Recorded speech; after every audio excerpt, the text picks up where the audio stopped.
hello guys, we're not making another video, so we're gonna do mukbang 3, and of course it's nighttime, and we have these girls and we have sabaw, so and it's gonna be cool, and yeah guys. So let's put the sabaw like this. Guys, I'm gonna set ready, okay? Okay, we're done now, so yeah. Let's go eat now. Okay, let's just open this.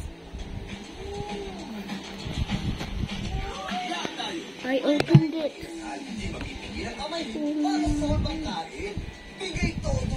Oh.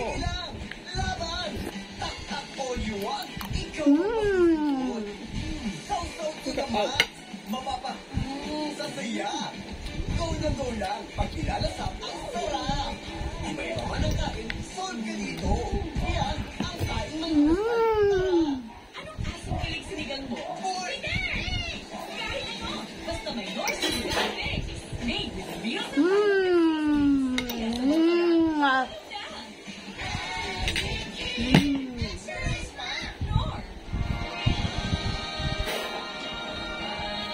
So yummy.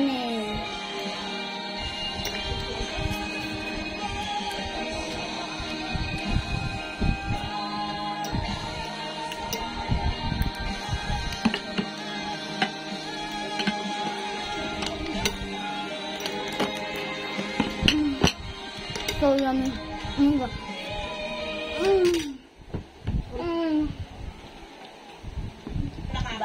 Nakakaisa ka na, nakakadalawa, nakakatatlo ka na, hingi ng extension sa akin. Pagpupunta ka ng nanay ko. Sabay ko sa kanya.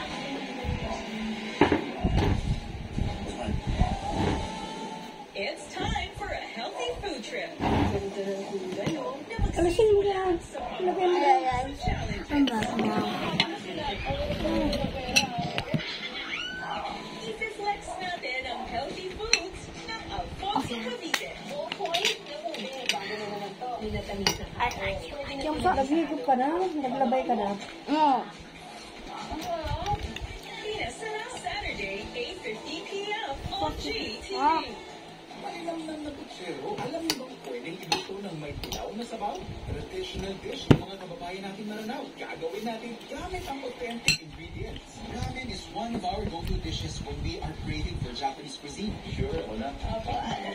Ramen, served in a sizzling dish ang iyahain sa atin. I-check, ginala nila Jenny Day and Richard Juan kung bakit nga ba trending ang inspired dishes and desserts. Lagyan ko. Lagyan ko pa. Meron na nga. Paano iaalay si Declan McBride? Wala akong pake. Basta inuhuli Bukas wala akong lulutuin na sabaw. Wala kang nahihigo. Hindi ako Kaya titigil. Guys, mag-blah-blah-blah. Friday, 8 p.m. on G-Flex on JTV.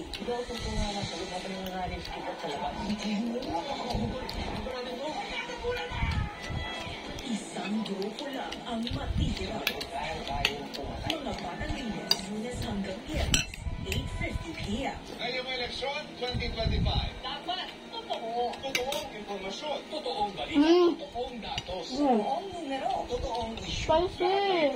Sagot ng team totoo. Ang malabo Lilinawin Okay lang natin. yan. Yung isda. Ipaliliwanag ng mabuti. para maging gabay mo sa pagpapasya at sa pagboto. Ganyan.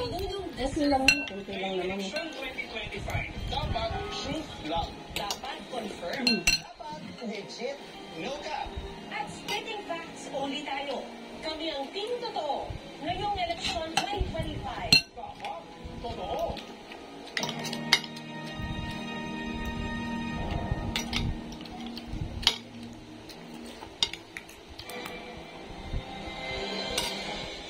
Walang takas sa magkahiwalay na operasyon ang ilang sangkot sa mga pangbubugaw ng mga menor de edad. Okay guys. Dalawa sa mga nahuli ay mismong nanay ng mga nasabik na biktima.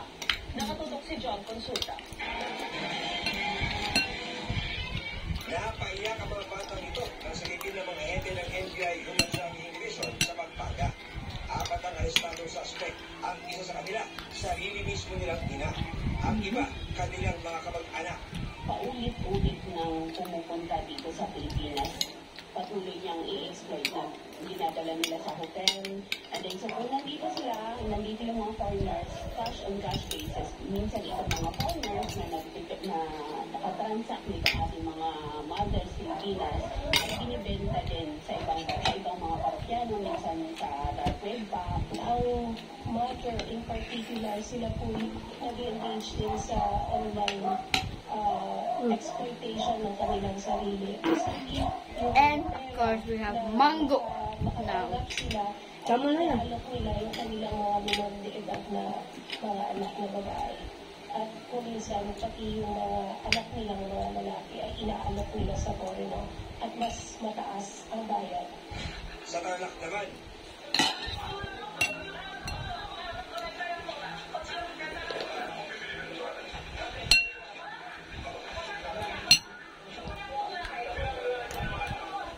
sinubukot pang pumalag ng nanay nito nang huliin ng mga ahente ng NBI Cross City ang dalawa naman niyang anak, edad 6 at 10 taong gulang na sakit na mga otoridad. Ayon sa NBI, pinibigay daw ang mga bata sa US National na parokyano para abusuhin ng sabay. Ang magkahiwalay ng operasyon, iginasa kasi daw reklamong online exploitation of children. Dahil sa kahirapan, dahil sa pangangailangan sa pera, ay humahantong sa ganitong business ang ating mga kababayan. No? But then, this is not a justification na para sirain natin ang buhay ng ating mga Kumayag ka. Mango. One is done now. At News ang mga suspect na hindi magbigay ng pahayag. Para sa GMA Integrated News, John Consulta, nakatutok, 24 Ano sabi ni Mama?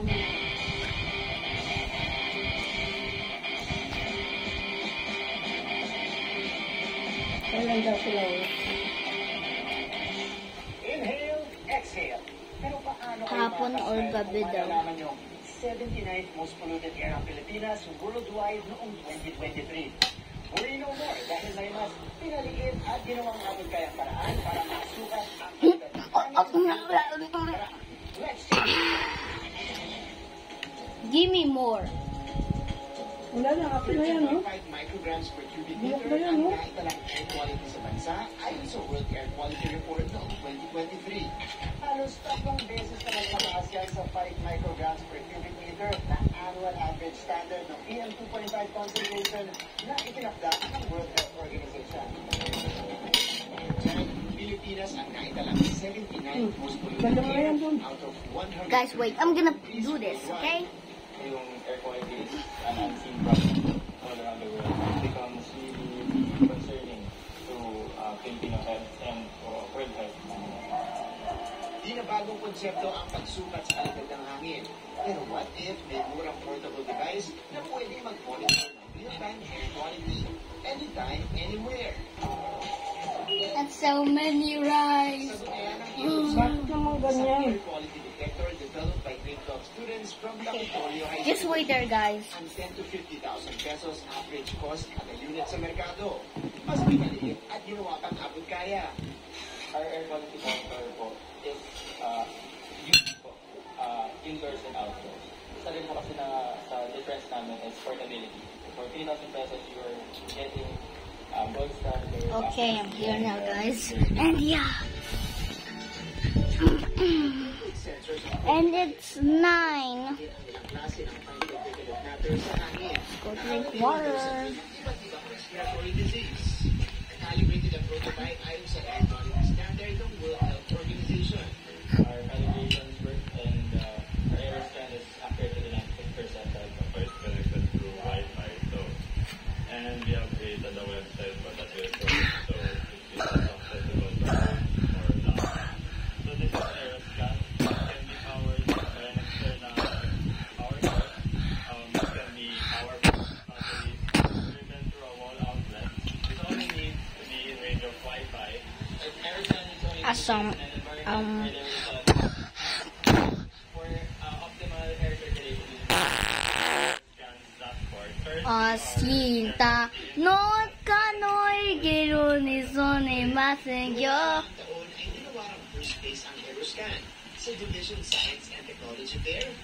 Nakatanggap din ng special award sa Regional Science and Technology Fair.